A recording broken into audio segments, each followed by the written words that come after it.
दिल्लीच्या जंतर मंतर या ठिकाणी झालेल्या विद्यार्थ्यांवर कथित हल्ल्या प्रकरणी म्हणजेच लाठीचार्ज प्रकरणी आज वंचित बहुजन आघाडीच्या वतीने महाराष्ट्र बंदची हाक देण्यात आली होती। वंचित बहुजन आघाडीचे बघू शकतो सकाळपासूनच कार्यकर्ते जमायला सुरुवात झालेली आहे।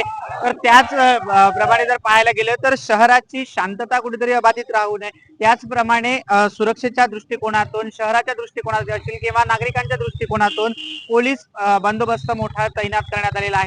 मूर्तिजापूर शहरासह जिल्ह्यात जर पाहायला गेलं तर 800हून अधिक पोलीस कर्मचारी असतील, होमगार्ड असतील, SRPF असतील किंवा SRPF अधिकची तुकडी जी आहे ते या ठिकाणी दाखल झालेली आहेत। माझ्यासोबत आहेत पोलीस अधिकारी धर्मेंद्र जोशी, त्यांच्यासोबत आपण जाणून घेणार आहोत काय नेमकी पोलीस बंदोबस्त असणार आहे। साहेब नमस्कार, मला सांगा की आज जो मोर्चा वंचित बहुजन आघाडीच्या वतीने करण्यात आलेला आहे त्याच्या अनुषंगाने कसा पोलीस बंदोबस्त असणार आहे? अतिशय चोख बंदोबस्त लावण्यात आलेला आहे। मोर्चेकरी आणि नागरिकांना सगळ्यांनाही आव्हान आहे की सर्व हे शांततेत आणि कायद्याच्या चौकटीत राहून करावं असे मी सर्वांना आवाहन करतो।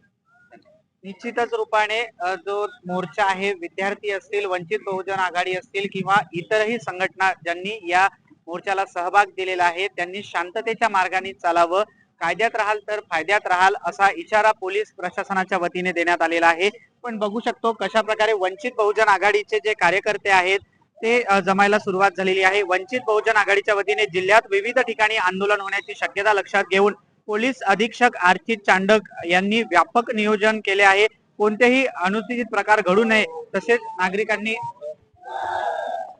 पोलीस अधीक्षक अर्चित चांडक यांच्या वतीने व्यापक नियोजन केले आहे। कोणत्याही अनुचित प्रकार घडू नये तसेच नागरिकांना त्रास होऊ नये यासाठी सुमारे 2000 पोलीस कर्मचाऱ्यांचा बंदोबस्त तैनात करण्यात आलेला आहे। या बंदोबस्तात 2 SRPF कंपन्या, 800 होमगार्ड, सुमारे 1000 पोलीस अधिकारी व कर्मचारी यांचा समावेश असणार आहे।